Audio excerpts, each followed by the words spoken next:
Welcome in to another episode of my Dynasty Fantasy Football YouTube. Today I'm looking at Dynasty buys focusing on 2025. Make sure to like, comment, and subscribe. Let's go. First one, CeeDee Lamb. So we know that Lamb has kind of been struggling lately, I guess a little bit, but he might make a good target for those turning to 2025. And let's kind of look at why. So far in 2024, 12 games, Lamb has 79 catches, 880 yards, 4 touchdowns on 124 targets, 6.6 catches and 73.3 yards per game. He's done all of this despite dealing with that shoulder nagging injury and playing with Cooper Rush for a while. He's still averaging more than 10 targets per game. It's elite volume, better than even his 2022 season, and just shy of what he did in 2023. Of course, the real issue for fantasy managers, dynasty managers, is the lack of touchdowns. Just 4 touchdowns is hurting his fantasy output. He's not the superstar that we want with just 4 touchdowns. However, looking forward, for me, I don't think there's any doubt that Lamb is an elite player. The lack of touchdowns, some of it is just touchdown regression. Some of it is because of the downturn in the Cowboys offense, which has not been good this year. I think that's fair to say. Now, we know before the season, Lamb signed a 4-year extension worth $136 million that kind of kicks in next year. And most of that money is locked in through 2027. So it's basically a long-term guaranteed contract. We know that Lamb is a long-term asset. And he's just 25 years old, so he's still young. Lamb's also missed just 1 game due to a concussion 3 years ago in his 5 NFL seasons. It's not a player who's always injured or struggles with injuries. And he doesn't have any chronic injuries or anything like that that are a concern for his future production. We know CeeDee Lamb is elite. CeeDee Lamb has been elite. I don't think we have any doubt that CeeDee Lamb, when Dak Prescott returns next year, is going to continue to be elite. I don't have any issues with CeeDee Lamb in a long-term sense. Now, despite the strong production and relative youth of Lamb, there's a massive buying window open on him because realistically, is Lamb a wide receiver 1 rest of season? Probably not.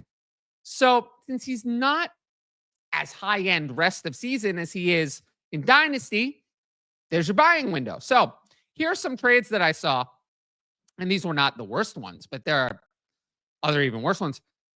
This one here, you buy CeeDee Lamb and Tyrone Tracy for Jahmyr Gibbs. I mean, Lamb alone is worth more than Gibbs.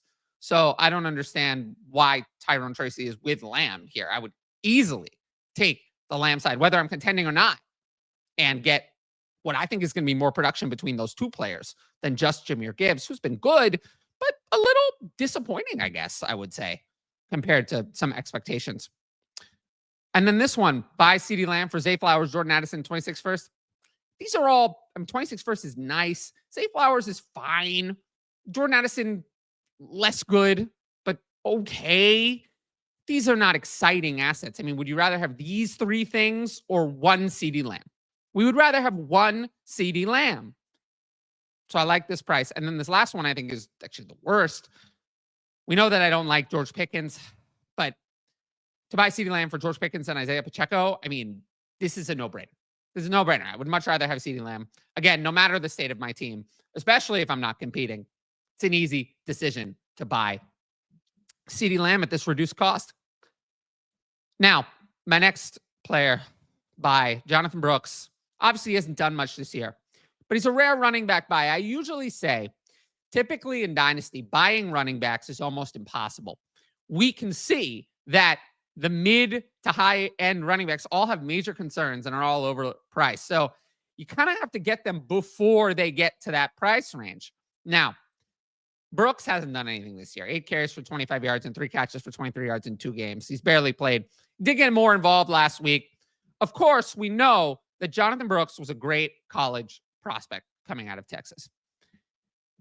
And, you know, that's a lot of why I have him as a dynasty buy. So he was the 46th overall pick in the 2024 NFL draft. Now, I'm not going to get into what we call meta-analysis. Now, meta-analysis, what is that?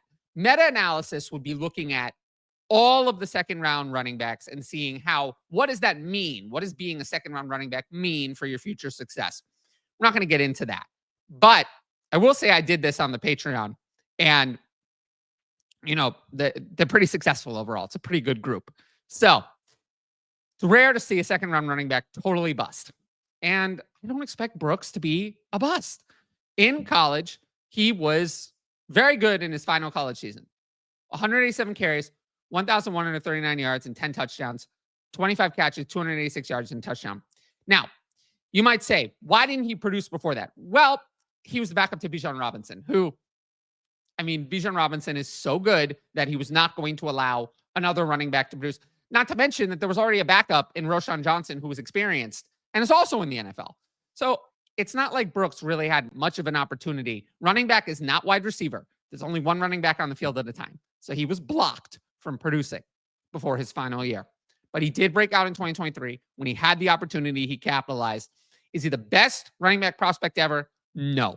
But he showed everything to be a 3-down running back in the NFL last year. And if he had not gotten injured, he might have gone in the late first round of the NFL draft. Maybe, considering he went 46th overall with the injury. Now, Brooks is still young, unlike some of the other prospects in this class, like Blake Corum and Marshawn Lloyd. Brooks turns 22 in July of 2025, so there's no issue with his youth. He has plenty of time to revitalize his career. He's extremely young, which is good. And then to kind of get into Chuba Hubbard, we see that these mid-range running back contracts, your Chuba Hubbard, Miles Sanders, Devin Singletary, those players, all the contract guarantees you is that you get the first crack at being the starter to open the year. They got the first chance. Devin Singletary got the first chance this year. Miles Sanders got the first chance last year. I think Chuba Hubbard is going to get the first chance to open 2025 as a starter, but that's all he's promised. The Panthers have no major financial commitment to Hubbard beyond 2025. So if he doesn't play well, they will replace him with Brooks. They will. So what does that mean? Well, we'll move into buying Jonathon Brooks. So Brooks is still too cheap on the dynasty market. Some deals for him. You'll buy him for a Najee Harris and a 25 third. I would still rather have Brooks. He's 5.5 years younger than Harris. I think Harris is, I don't know if he's overvalued, but I'm just not that interested in him. He's looked okay this year, but not great. 25 second, third, and fourth. I think I'd rather have Brooks there. And then the one that I think is the most interesting is this one. Let's say that it's week 14. Let's say you're not going to make the playoffs. Could you sell Joe Mixon for Jonathon Brooks in the 25 second? Obviously, once we get to the offseason, I would rather have Brooks in the second over Mixon. So this would be the kind of deal I would consider if I'm not competing. If you like my YouTube content, you should sign up for the Patreon. I mentioned this in the community tab of my YouTube channel, but I'm offering a 50% discount at all tiers on the Patreon, especially for YouTube viewers, using the code TylerYT for YouTube. If you use that code, you will get 50% off your first month of any tier at the Patreon. And, you get my rankings, access to Discord, ability to ask in advance questions for the YouTube videos, and tiers begin at just $6 a month. So $3 a month is the lowest tier for the first month if you use that discount code, which I'll put in the show notes as well. And yeah, I mean, I hope people sign up. I would really appreciate that. And I'm really trying to do more for the YouTube viewers with that YouTube code again, TylerYT. And with that said, we'll move into our final player. So last player, Brock Purdy. And because Purdy doesn't have high draft capital, I think that there's still a lack of belief in him. And this is a great time to capitalize coming off a horrible game that he played, that snow game. So far in 11 games, Purdy has actually been, I think, a lot better than people remember. 65.7% completion, 13 touchdowns, 8 interceptions, 8.4 yards per attempt, 246.1 passing yards a game, and also 53 carries, 271 yards, and 4 touchdowns on the ground. So he's running a lot more than 2023, gone from 9 rushing yards a game to just 24.6 yards a game. We know 8.4 yards per attempt is an elite number. The touchdowns are down, so that's why he hasn't been as good for fantasy. But he's been a top half real life quarterback, no doubt. I have zero doubt that Purdy's the 49ers franchise quarterback. None. Zero doubt at all. So why is he a dynasty buy? Well, coming off a bad game, that's always a good time to buy. 49ers struggles and the contract extension is coming up. Purdy was horrible in week 13. I mean, he shouldn't have played in this game. He went 11 of 18 for 94 yards. He was obviously not healthy. Risking his health in the snow with an injury to his throwing shoulder made no sense to me. I think that was a big mistake. The 49ers are a mess. CMC's out for the year. Jordan Mason out. Brandon Ayuk is out for the year. I mean, there's just so many injuries. There's been so many other issues. I don't think they're going to turn it around this season. So there's just kind of a stink around the 49ers, which helps buy players from the 49ers. Now, Purdy's going to receive a massive contract extension in 2025. People can complain about it all they want. They can. I mean, they're going to complain. They're going to say, well, he's not worth it. Oh, it's the system. A quarterback averaging 8.9 yards per attempt in their career is going to get a massive contract. They will. He's been an elite passer in the NFL.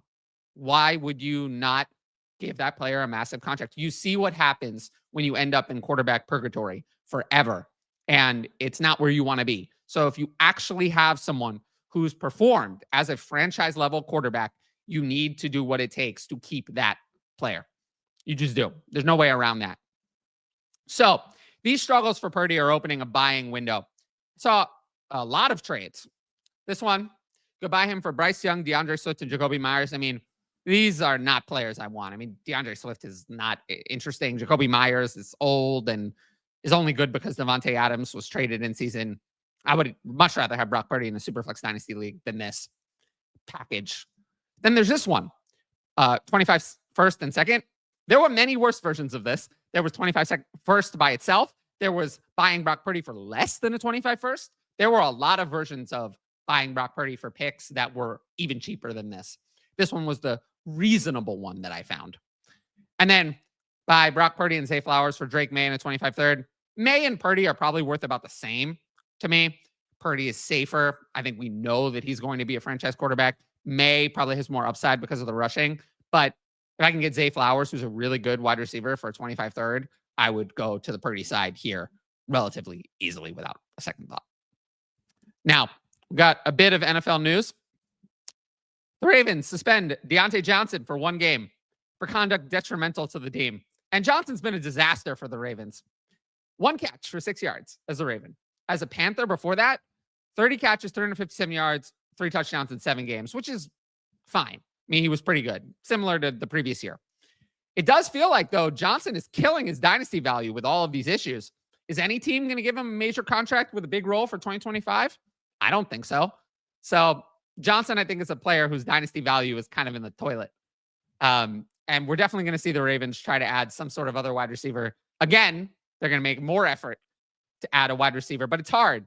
After seeing what's happened to Diontae Johnson, would you, as a free agent wide receiver, want to sign with the Ravens and not get targets? No. So we're going to see what they do, but Diontae Johnson killing his dynasty value. Now, we've got a couple of Patreon questions. Are there any players you've noticed that seemed a bit too overvalued at the current price in Dynasty Superflex leagues? Well, kind of the opposite of this video about Dynasty buys. I'm scared about some of the high-priced running backs. I'm fine with Bijan Robinson and Jahmyr Gibbs. Those two I trust. But we look at high-priced running backs. Breece Hall, we have major concerns. Devon Achane, much more inefficient as a rusher this year. Jonathan Taylor, no passing game work, getting vultured at the goal line. Kyron Williams was randomly benched this week for the first quarter. Kenneth Walker not producing enough. And then there's Saquon Barkley, who's been great, but we saw that CMC was great last year, and now his value's gone as an older running back. So, yes, that kind of mid to high end range of running backs, I'm very scared of that range, just in general. Last one. Why do you think it takes teams so long to make obvious coaching or GM firings? Teams are cheap. They're cheap. They don't want to pay the guaranteed contract of a former coach or GM and then find a new one. I think that's actually the main reason. Even though it's not talked about that much, I think that's actually why. They just don't want to pay for it. But yeah. There's also teams that are incompetent, but I think that's cheapness is the majority reason. Now, if you like the video, make sure to drop a like and leave a comment with your thoughts. As always, the best way to support the channel is to subscribe. And don't forget to hit that notifications bell so you can be notified about all my exciting content as it drops. Of course, if you want my best fantasy football advice, it's available on the Patreon. Dynasty starts at Redraft and more. Get a 50% discount on all tiers using the code TylerYT. Every sign-up helps support my independent content. Once again, thanks for watching, and I'll see you all later.